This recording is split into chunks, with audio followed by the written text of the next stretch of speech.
Hello. On today's live, we're talking about ABM strategies on LinkedIn.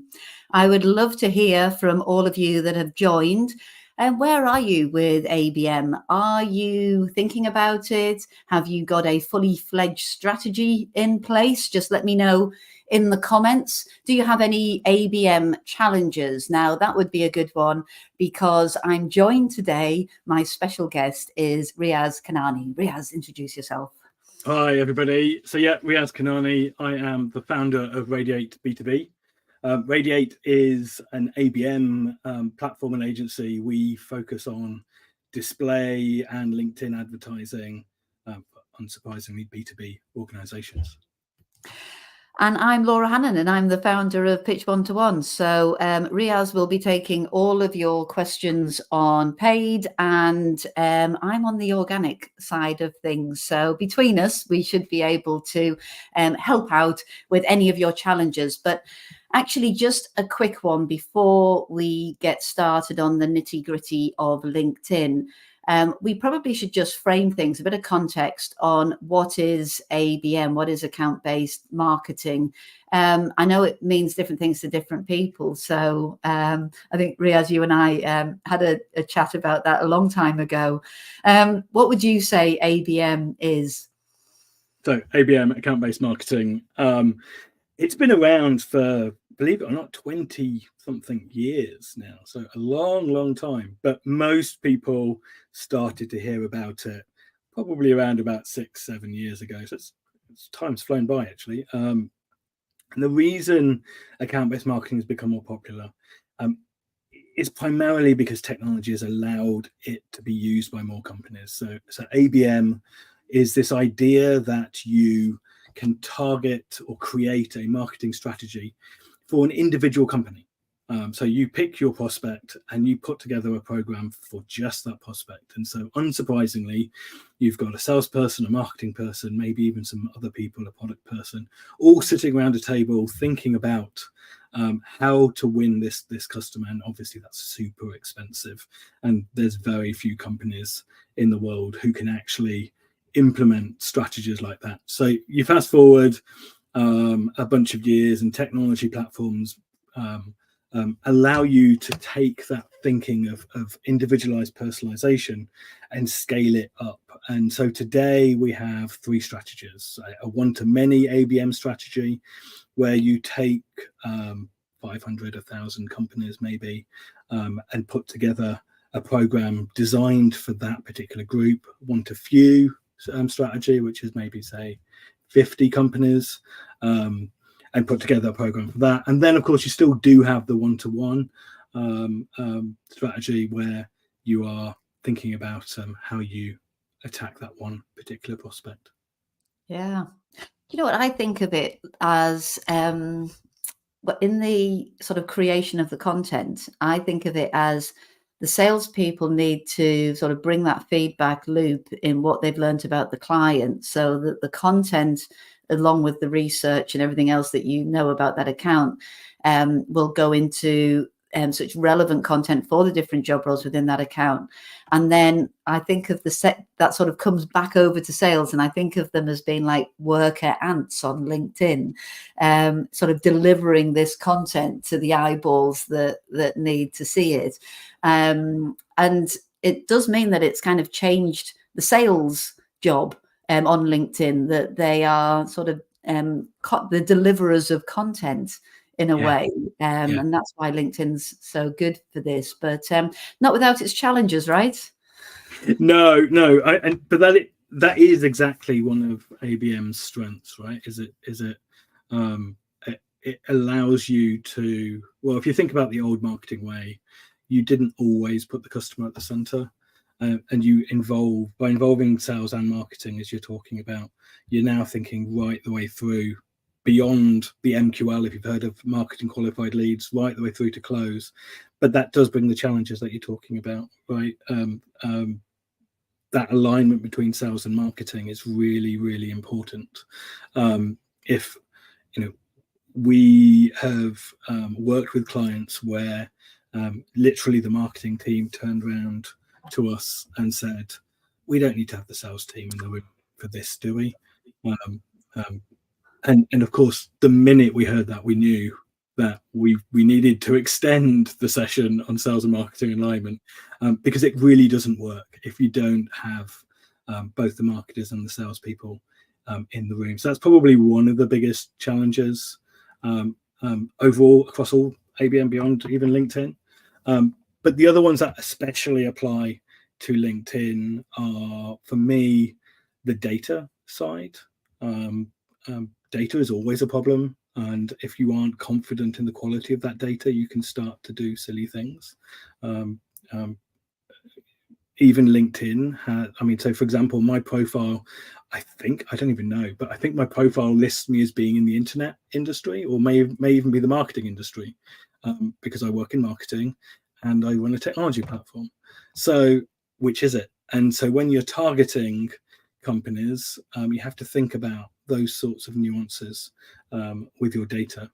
And then, of course, I talked a little bit about ABM of old versus ABM today, that scale issue of how much time is it actually worth putting into this, and what is the return from that? And so we often talk with clients about leveling up the investment from a time standpoint in particular prospects, depending on who they are. So someone who's very strategic, fine, you might be very happy to put time in to nurture them manually. But other companies, you may want to start with some automated advertising to nurture from afar, before moving to the more one-to-one approach as the funnel. If anybody has a specific challenge with executing the ABM, this is definitely the time to put a comment in. I think that the challenges on the organic side are about joining the efforts, and I'm not just talking about the content to the right person. I'm talking about you would need multiple people from your organization connected to multiple people from your target organization, and being able to really get them working together in the same direction is quite challenging. Sometimes because we manage profiles, we're almost like puppeteers, where we're like, no, now this person needs to connect to this particular buying group, and this is the content that's going to come from that. And it's actually I don't know of many companies that have been able to do that in an organic way, without sort of some real thinking behind it. And maybe with the use of Sales Navigator, it can be realized. But I think a lot of companies are still at the stage where they know that their CEO needs to be active. They know that their CTO, if they're selling into CTOs, ought to be active, but they're kind of doing their own thing. They're not necessarily sort of connecting in a strategic way to the different buying groups in the company. And that's what I think, if you can nail that from an organic perspective, that's how you can get your posts seen organically by that account that you're targeting. And it's very difficult to do unless it's accompanied by connecting as well as nurturing. So it's quite interesting that there's really different challenges, aren't there, on the organic to the paid side? Yeah, there are. Yeah. When it comes to LinkedIn, it is quite noisy. I was just reminded of a stat this morning, which was about the increase of salespeople on LinkedIn, which has meant that it used to be, when I was selling on LinkedIn 15 years ago, you could get away with all sorts of things. It was just a lot easier because there wasn't the competition. But there's also the increase of buyers and influencers, and there's a lot of people within the peripheral of the decision makers as well on LinkedIn that you can try to get in touch with. But is there how would you cut through the noise so that you can really stand out and be noticed? Yeah, from an advertising standpoint, the tendency, and the tendency, even outside of LinkedIn, is it's often generic, right? We have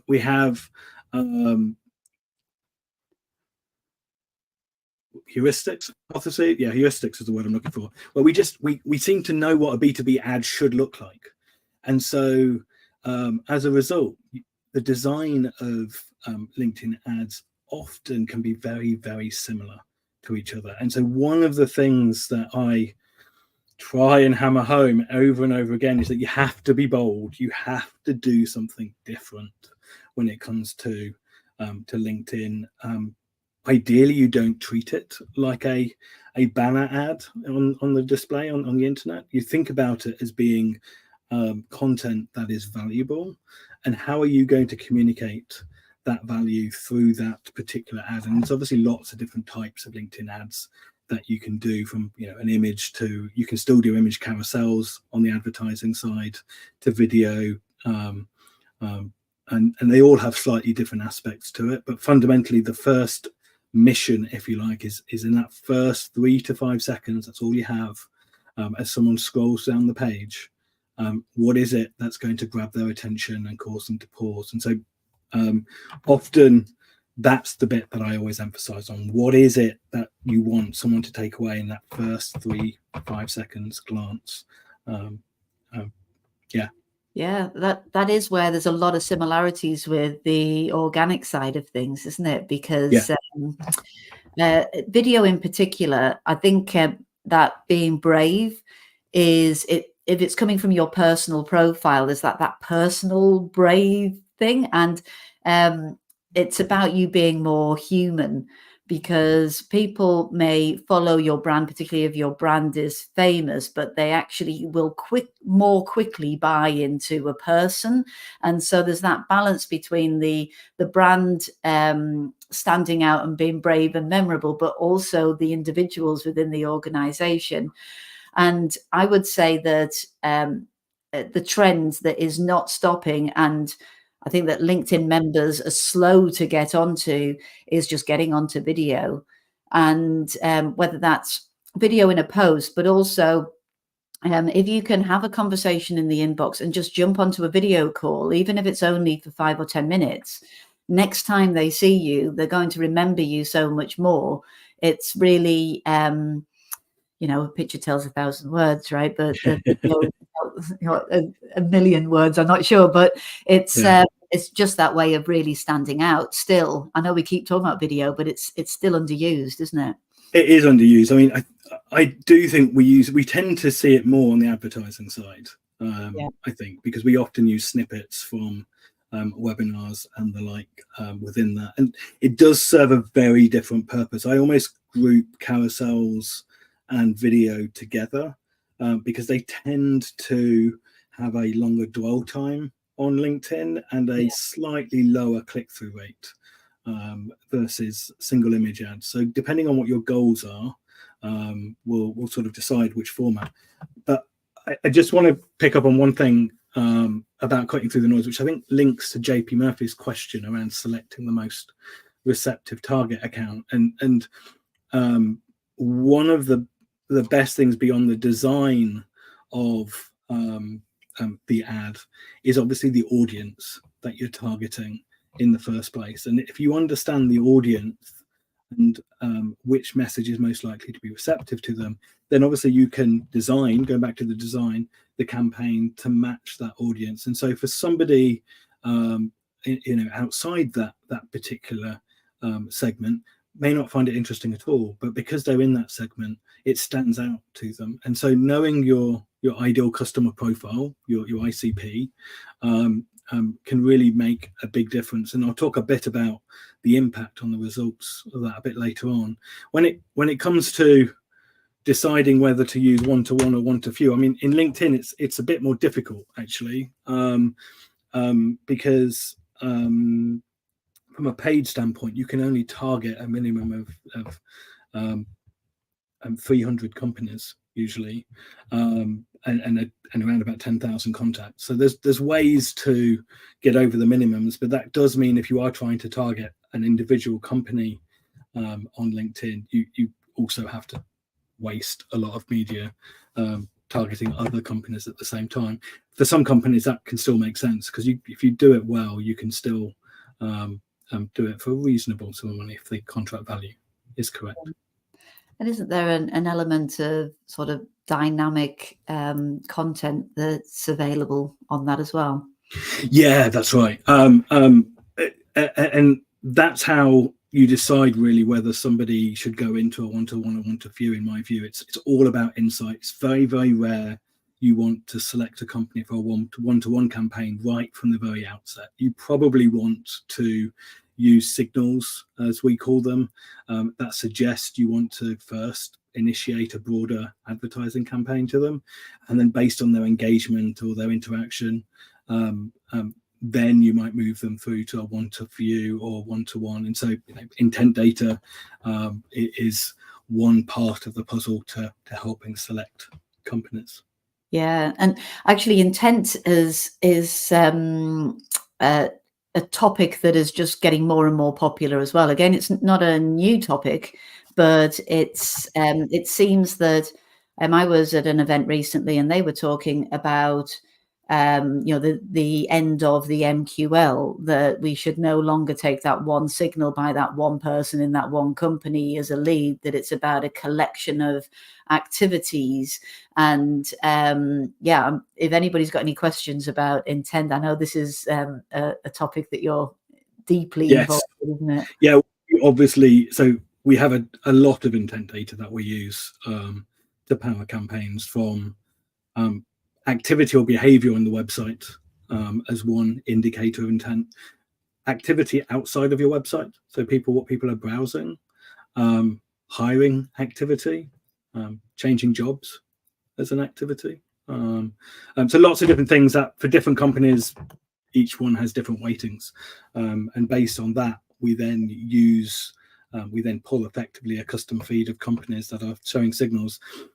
I think the reason why intent data is so important today is the buyer has changed, and it's actually why advertising and LinkedIn organic is even more important today than it was a couple of years ago even. So it's no surprise Generation Z is increasingly in the in work and actually in the buying decision maker role.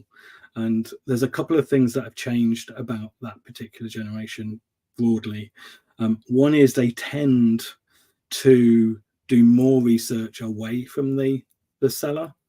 And so if you're not listening to those signals and instead you're waiting for them to come to your website and convert, then by that point, they're probably 70 to 80% of the way through the buying cycle. And worse, I think, the majority by far have already shortlisted in their head who they want to go for. So Generation Z is 30% more likely to be brand conscious of who they've selected. And so your organic outreach, that's nurturing those people, really, really important. And out of that short list, they may well have a favourite who's written the brief. Yes. Exactly. So let's have a look at where we're going with ABM strategies on LinkedIn in terms of reporting, because there's very different reporting, I think, when it comes, very little reporting on the organic side. I think you do a little bit better on the paid side. So not much. I mean, obviously you get campaign level reporting, and actually there is a way, and it often gets overlooked. There's a demographics button that you can click on. It's hidden around in the top right of the campaign view, which allows you to drill down and get a feel for how performance of your campaign is doing by job title, to see how companies are doing in terms of which companies are engaging directly with your ads. And so that can give you some indicator from an ABM standpoint. If you are using a company list, you can actually go into the audience view and you can start to get a feel for how companies from that list are engaging both organically and from a paid standpoint with your content. And so that gives you a feel from an ABM standpoint. It's nowhere near as granular as we can get in the display channel, where we can go right down to an individual company, know their location, pretty much narrow it down to 4 or 5 people. LinkedIn's a bit harder, but they're more likely to engage and stick their hand up, if you like, by liking, commenting, or sharing sometimes. So.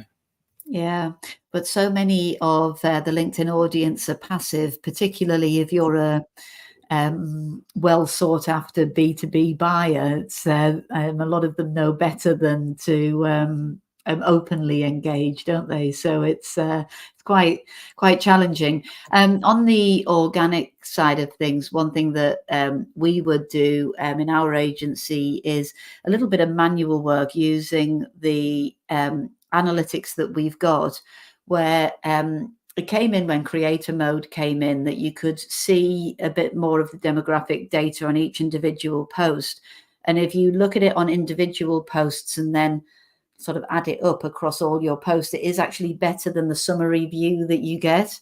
And annoyingly, they say, 1% of your impressions were from this company. So then you go, okay, well, I had 3,000 impressions. Then you add that. You have to do the maths. Exactly. And but it does give you a bit of a sense when you do it over a period of time across a number of people from your organization. You then start building up a picture organically just from that view on which companies are viewing your profiles the most and which ones are viewing your posts the most. And one thing that we found by doing it at scale, which was really interesting, is that the individuals that were connected the most were also the ones viewing the posts the most. And you don't get to see the long tail. You only get to see the top 5. I think they're going to extend it, which we're quite excited about. LinkedIn geeks getting excited about that, but it's but it then has given us the signal of understanding if we missed out that step in terms of lead nurturing, or if we added that in, does that then make it more likely or not for the post to come up in the feed? And it's quite interesting. It's sort of how you can do it is you have a few people from your organization connected to your key stakeholders. And if your colleagues like your post and you've been liking their post, then that post is more likely to come up in the feed. And then you do that at scale across an organization, and that's when you get that correlation. But you wouldn't know that unless you were spending a bit of time on individual posts. Analyzing the data. Yeah. I bet you're pleased you're on the paid side now. It's a little bit easier on the paid side in that sense. Anyway, talking about organic and paid, we've been one side of the fence than the other, but they can work together, right? Yeah, absolutely. We're friends in the end. I mean, for me, obviously organic, the beauty of it is you don't have to pay for each impression, and it allows you to do I think more. I think for me, the bigger experimentation is often done on the organic side. So you can be a little bit more out there on the organic side, if that makes sense. And then you can look at the results and translate that into bigger advertising campaigns and use that, use the success from the organic to then translate into. So we often will boost posts that are performing well on the one hand, on the organic side, but then obviously getting more reach. And in theory, it should replicate the performance. Yeah. Are you doing that on a post that has done quite well and then you put some spend behind that one, or are you looking at a format and then later on doing a paid post of a similar kind of content? Both. Yeah. Very much both. We typically will always boost that existing post first because we know it's working. So the challenge with all posts is that there can be a time element to it. And so when you're testing later, you have to watch to see, is the performance matching what you expected it to be? And was there a time element to this? In which case you need to take that into account for the next evolution of this post, so to speak. So yeah, there's lots of different variables that you have to keep in mind from a testing standpoint. And it's also about the timing, especially when it's like maybe a bit of PR or newsjack or something like that. We tested whether if the organic is sort of gaining momentum and you get 10,000 impressions going, okay, this is a good one, and maybe it could have some media spend behind it. And that we did have a theory where perhaps it might just give it a boost, and then it continues organically if you switch off the paid, and it doesn't. Once the money's gone, it's gone, right? Yeah, that makes that's, I suppose, not a surprise. The other area where I think we work well together is thought leadership posts. And obviously, from the organic side, you'll be powering lots and lots of effectively thought leaders on LinkedIn. And we find they work very, very well. People, especially higher up the funnel, will relate more to the individual than they will to the brand. And it's only once they move down the funnel that the brand becomes, I would say, just as important. Some might argue more important. But I always think the individual's slightly more important. So yeah, maybe it depends on the brand. Yeah, that's probably fair. Yeah, I think one thing with the individuals is if you have, well, something like this, a LinkedIn Live, and it's got our faces all over it, and it's us promoting it, our network will recognize us and, get involved and engage, and that's where it works really well. But thinking about anybody who's doing PR or getting articles published, sort of advertorials and things, is having that spokesperson and just making sure that they as individuals are posting it. I see a lot, and maybe no post at all from the individual, it's just coming from the company page, and or maybe a repost, and you've missed an opportunity by not making it an original post to really boost it within your own network. And then of course a bit of thought leadership ad behind it as well is the it goes far and wide. Yes, completely. Talking about far and wide, it sounds quite expensive, doesn't it? Well, it can be, especially compared to display advertising. It can be very expensive, but there are absolutely reasons why you would still do LinkedIn versus display. Display tends to be brand led. LinkedIn does tend to be much more interactive, if you like. People tend to be reading on LinkedIn, so they're more likely to read your ad and see your ad consciously versus display. The major impact on cost, from our experience, often relates to the size of the audience that you're targeting. Typically, if you are targeting a large enough audience, and by large enough, I typically say 30,000 people, 50,000 people, what you're then able to do is to take real advantage of LinkedIn's own algorithms that are optimizing the campaigns and will generally lead to a lower CPM, which if a lower CPM cost per 1,000 advertising impressions, and that means you'll reach more people for the same amount of money versus a higher CPM. But of course, some of our clients have very, very tight ideal customer profiles. And so, to give you a broad view of cost from a CPM standpoint, we've seen campaigns that are 20, 30, 40 pounds per 1,000. So 20, 30, 40 pounds CPM when you're targeting at larger scales.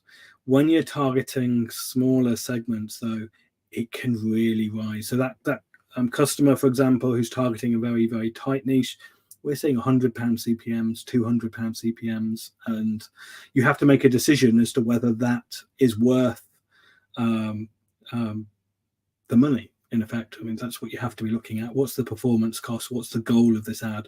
And for some companies, the opportunity is high enough that it makes sense to do so.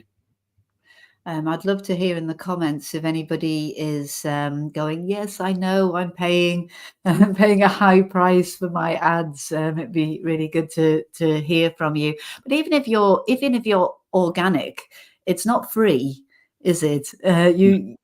Particularly when you have senior members of the team, highly paid individuals that are spending part of their working day on doing LinkedIn best practice, which isn't just about it's not just one activity, is it? In order to get your post seen, you need to be engaging with other people's posts, you need to be commenting, liking, getting connected to the right people, having follow-up conversations. Or if you work with an agency like ours and have it done for you, obviously there's a cost involved with that. And so whether you do it yourself or not, it's certainly not free as much as it might be free to be on the platform. I would say that if you're spending regularly half an hour a day on LinkedIn, it's worth spending the Sales Navigator, because that will make you more efficient, where you're strategically commenting. You're able to join forces with colleagues, share lead lists and things like that, know who's connected to whom. And that's not very cheap, but I've had a lot of people do workarounds to not pay for Sales Navigator. But if you're spending a lot of time, it is worth the money, typically.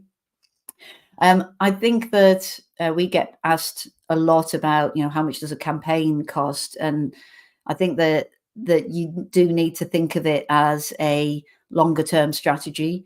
And as much as we might be making a plan for the first 3 or 6 months, that it's consistency over time that gets you better results. And that think of it as an annual budget or an annual campaign, or something that you need to find the time for annually.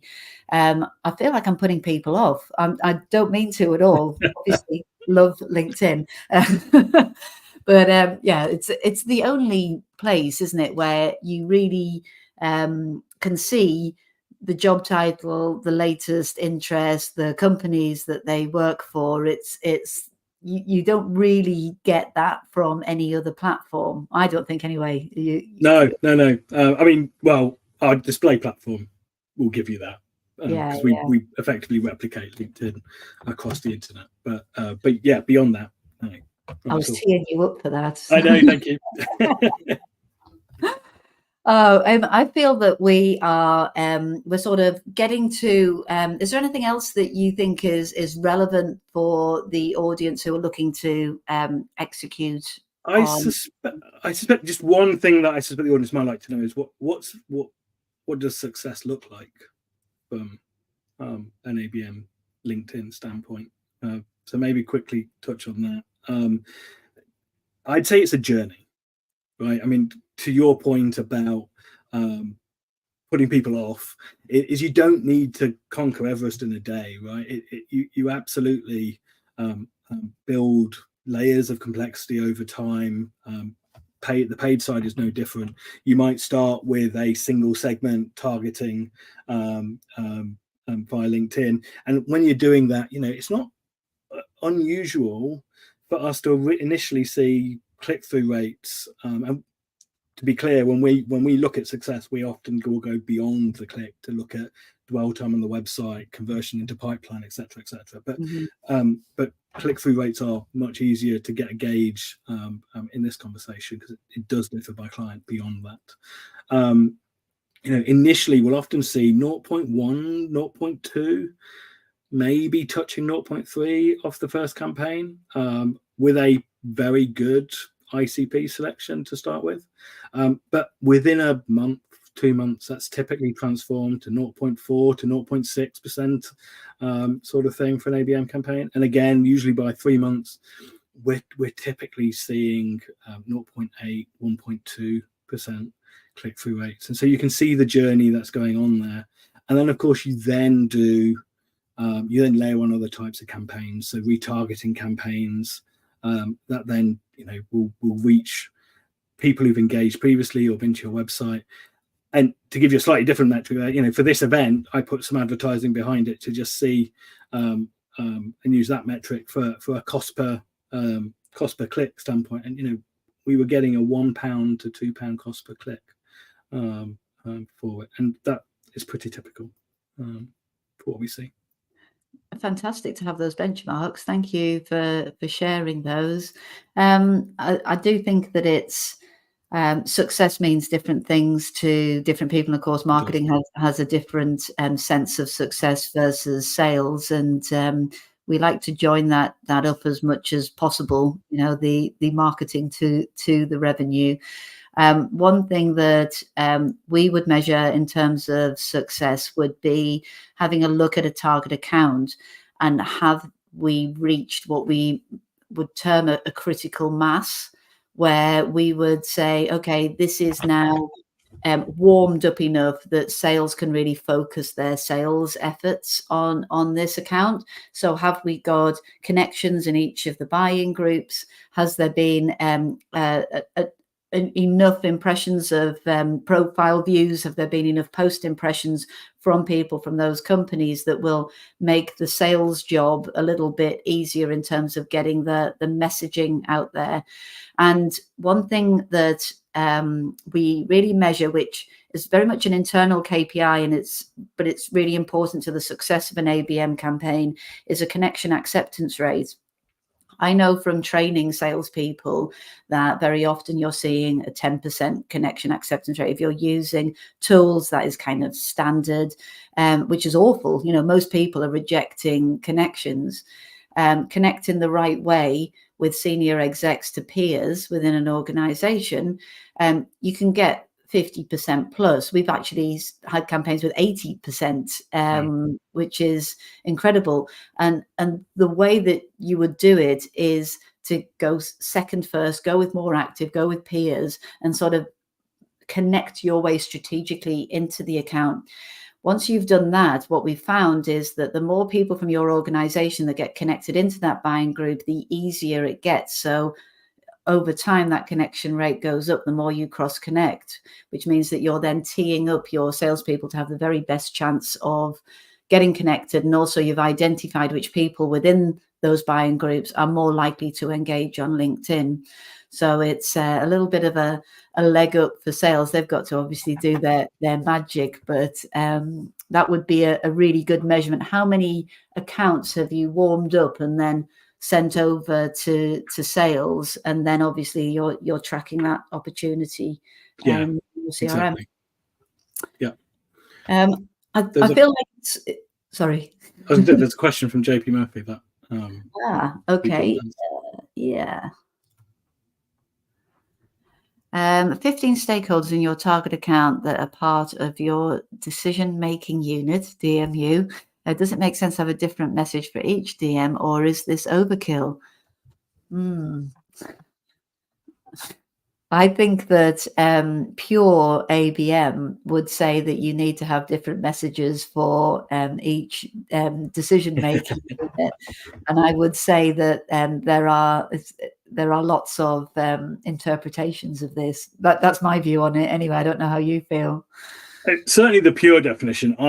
I tend to be more pragmatic with these things, though, and group by need. So what is the impact for that particular group of individuals? So there may be 15 stakeholders, but actually there'll be a subset within that will have different needs, I would expect. And so therefore you could group that down to get impact. Again, it depends on the client. So if there's 15 stakeholders and the contract is big enough, then you might want to do it individually. But if it's a typical customer that's a £15,000 average contract value annually, then you probably don't. Yeah, that would be overkill. Exactly. Yeah. I think there's once you've done that account planning and you've done your research on the account, there you can see that there would be different messages to different buying groups. It becomes really quite clear. You may have a whole bunch of people at a certain seniority or within a certain department that you know that is the thing that they're interested in.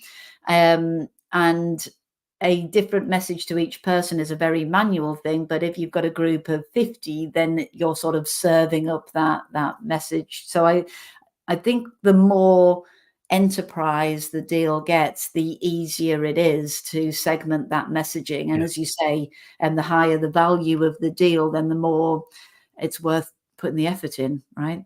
Yeah. I feel that we're at a point of rounding up. So do we have, it's quite a lot there. Do we have,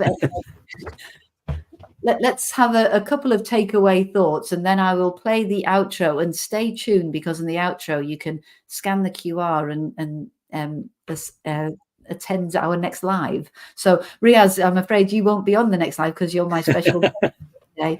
I'll check it out. A little plug in there, and feel free to add your own plug as well.